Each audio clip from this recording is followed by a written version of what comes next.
소망이 가득한 하루가 되시기를 축복합니다. 오늘 함께 보실 하나님의 말씀은 요나서 2장 1절에서 4절 말씀입니다. 요나가 물고기 뱃속에서 그의 하나님 여호와께 기도하여 이르되 내가 받는 고난으로 말미암아 여호와께 불러 아뢰었더니 주께서 내게 대답하셨고 내가 수월의 뱃속에서 부르짖었더니 주께서 내 음성을 들으셨나이다. 주께서 나를 깊음 속 바다 가운데에 던지셨으므로 큰 물이 나를 둘렀고 주의 파도와 큰 물결이 다 내 위에 넘쳤나이다.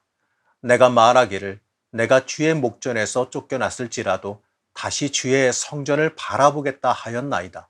요나는 하나님의 뜻을 받아들이지 못해서 풍랑이 일어난 바닷속으로 죽음으로 도망쳤습니다. 그러나 하나님은요, 그러한 요나를 이 물고기를 예비하셔서 집어삼키게 하셨습니다. 요나는요, 이제 죽어서 끝나나 싶다가 이 물고기 뱃속에 들어갔을 때에 좀 어리둥절했을 겁니다. 그리고 이내 깨닫게 되었지요. 하나님이 막으셨구나. 하나님이 살리려고 나를 붙잡았구나 싶었을 겁니다. 그래서 하나님께 감사를 올려드리는 기도를 하게 됐습니다. 그 기도 내용이 2장 전체의 내용입니다.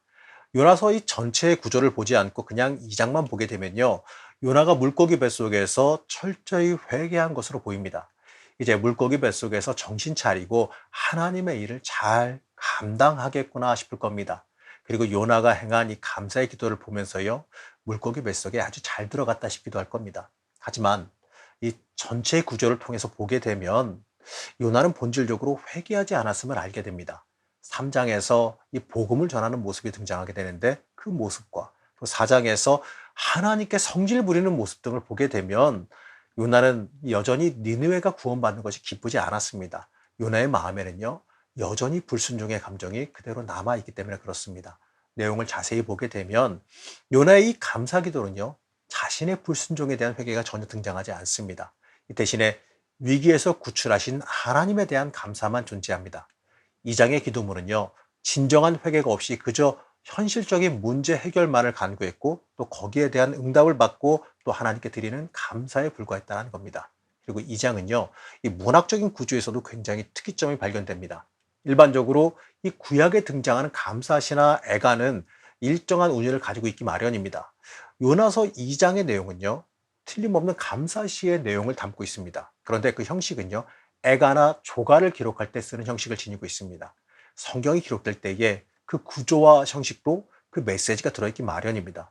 감사의 내용을 슬프게 전하고 있는데 이것은요, 2장이 말하는 감사는 진정한 의미의 감사가 아니다라는 것을 뜻하기 때문에 그렇습니다. 지금 요나가 행하는 이 감사가 하나님 앞에 행하는 진정한 회개가 포함된 감사가 아니다라는 뜻입니다. 2절의 말씀을 보게 되면요, 요나가 감사한 이유가 잘 드러나 있습니다. 그 이유를 보면 그가 아직도 회개하지 않았음을 알게 되어지죠. 2절 말씀입니다. 이르되 내가 받는 고난으로 말미암아 여호와께 불러 아뢰었더니 주께서 내게 대답하셨고 내가 수월의 뱃속에서 부르짖었더니 주께서 내 음성을 들으셨나이다.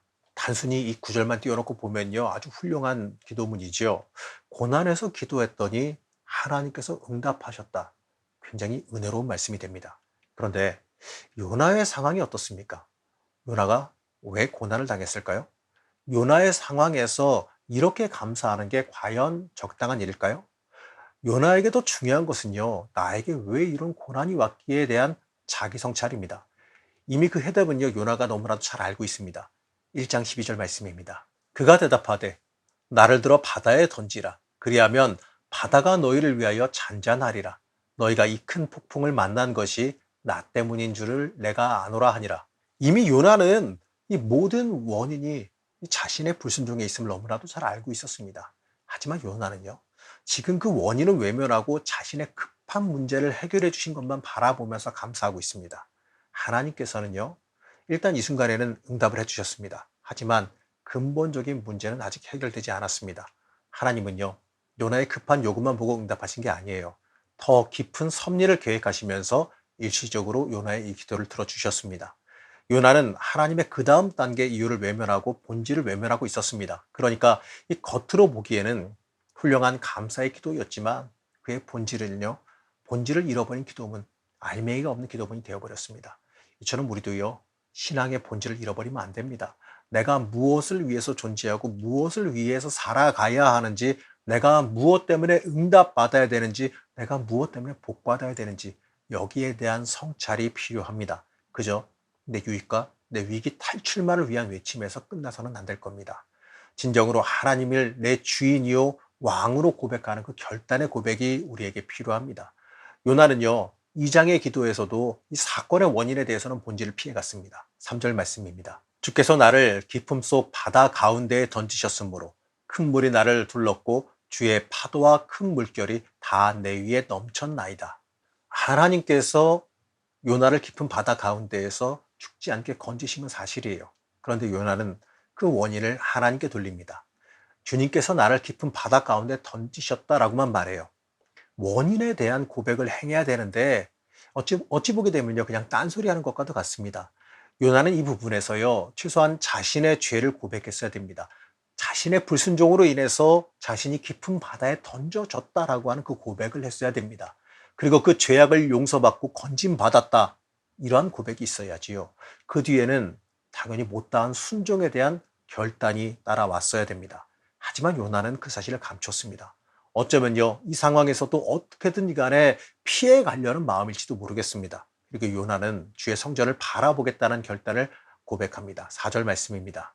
내가 말하기를 내가 주의 목전에서 쫓겨났을지라도 다시 주의 성전을 바라보겠다 하였나이다. 요나는 말하기를 주의 목전에서 쫓겨났다라고 표현했습니다. 현실적으로 당하는 이 고난이 하나님에게서 쫓겨난 일이다라는 고백입니다. 우리가 하나님에게서 멀어지면 어려움을 겪는다는 것은 맞아요. 요나는 하나님이 나를 쫓아내셔서 고난을 당했지만 그래도 나는 주님이 계신 곳을 다시 바라보며 나아가겠다는 고백을 했습니다. 한마디로요, 하나님께서 나를 고난 가운데 밀어 넣으셔도 자신은 하나님을 신실하게 따르겠다는 고백을 한 겁니다. 그런데 다시 한번 생각해 봅시다. 과연 하나님께서 요나를 쫓아내셨나요? 정확하게 말하면요, 자신이 하나님 앞에서 도망친 거 아니겠습니까? 요나는 이리저리 본질을 피하면서 하나님 핑계를 대고 있는 겁니다. 모든 원인이 하나님이 나를 쫓아내셨기 때문이다라고 핑계를 대고 있습니다. 이 모습을 보면서 우리는 우리의 모습을 되돌아볼 수 있어야 됩니다. 우리가 이렇게 하나님 앞에서 핑계대고 있지는 않는가? 내 자신의 죄악과 내 자신의 부족함을 보지 않고 하나님을 원망하며 하나님을 탓하고만 있지는 않습니까? 물론 이 고난의 원인을 매번 말하는 것은 어렵겠지요. 이 고난이 꼭 내 잘못 때문에 오는 것은 아니기 때문에 그렇습니다. 하지만 이 고난의 순간에요, 자신의 죄악을 돌아볼 필요는 있습니다.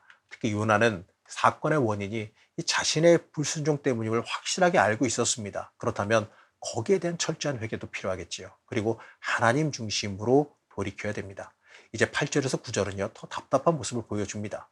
자신은 이방인과 다르게 구원의 하나님을 섬기겠다라는 고백입니다. 우선 8절에서 9절 말씀 한번 보겠습니다. 거짓되고 헛된 것을 숭상하는 모든 자는 자기에게 베푸신 은혜를 버렸사오나 나는 감사하는 목소리로 주께 제사를 드리며 나의 소원을 주께 갚겠나이다. 구원은 여호와께 속하였나이다 하니라. 하나님의 은혜를 저버린 이방인과 또 감사로 소원을 갚는 이스라엘 사람인 자기 자신을 대조하면서 자기 자신을 높이고 있습니다. 이스라엘의 개념으로는요, 이방인은 헛된 것, 우상을 섬기는 사람을 뜻합니다. 그러니까 그들은 하나님이 베푸신 은혜를 저버린 사람들이라는 겁니다. 이 요나 자신은요, 그러한 사람과 구별되는 이 정통 이스라엘 사람이니까 하나님께 은혜를 갚겠다라는 고백이에요. 나는 이방인과 달리 하나님의 은혜를 갚을 줄 압니다라는 고백입니다. 하나님 입장에서 요나의 기도를 들으시면서요, 어떻게 보게 되면 약간 좀 우습게 들리지 않았을까 생각도 됩니다. 요나를 바다에 던지고 나서 이 배 위의 이방인들은요, 어떻게 했냐면 오히려 서원하며 하나님의 사람이 되었습니다. 전능하신 하나님을 고백했습니다. 그런데 요나는요, 오히려 이 미꾸라지처럼 이리저리 하나님께서 명령하신 그 명령을 피하고 본질을 피하고 있지는 않습니까? 하나님께서는요, 물론 그 다음 스텝을 준비하셨습니다. 요나를 그쯤에서 물고기 뱃속에서 나오게 하셨습니다. 하나님께서는 더 큰 계획과 섭리를 준비하고 계셨기 때문에 그렇습니다. 사랑하는 성도 여러분, 이 물고기 뱃속에서 행한 요나의 기도를 여러분들은 어떻게 보십니까? 여전히 자신의 고집을 꺾지 못하고 있는 이 모습에서 여러분들은 무엇을 보십니까? 우리는 이 요나의 모습에서요, 우리의 모습을 좀 볼 수 있어야 됩니다. 혹시 내가 이렇게 하나님을 저버리고 있지는 않은가? 혹시 내가 이렇게 불순종하고 있지는 않은가? 겉으로는 좋은 신앙인인 척, 하나님 말씀 따라 사는 척 하지만 본질적으로는 하나님이 아니라 내 유익을 구하며 살아가고 있지는 않은가? 우리는 하나님 앞에 철저히 순종하지 못함을 돌아보고 회개할 수 있어야 됩니다. 하나님의 사람의 삶을 거기서 시작하게 돼야 합니다. 하나님의 사람의 삶을 거기에서 시작해야 돼요. 그렇게 하나님 앞에 바르게 설 수 있을 때에 하나님의 역사가 내 삶에 일어남을 바라봐야 되는 겁니다. 오늘 하루도 하나님 앞에 진실하게 바로 서기를 여러분 소망하며 살아가시기를 간절히 축복합니다. 사랑의 하나님, 연약하고 부족한 우리를 여전히 사랑하여 주시고 인도하여 주심에 감사합니다. 요나의 모습을 보면서 우리의 부족함과 나약함을 바라봅니다. 하나님 앞에 돌이켜 회개하고 변화하기를 원합니다. 하나님의 사람으로서 온전히 회개하며 우리의 악함을 회개하며 변화하기를 원합니다.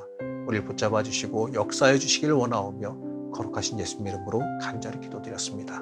아멘.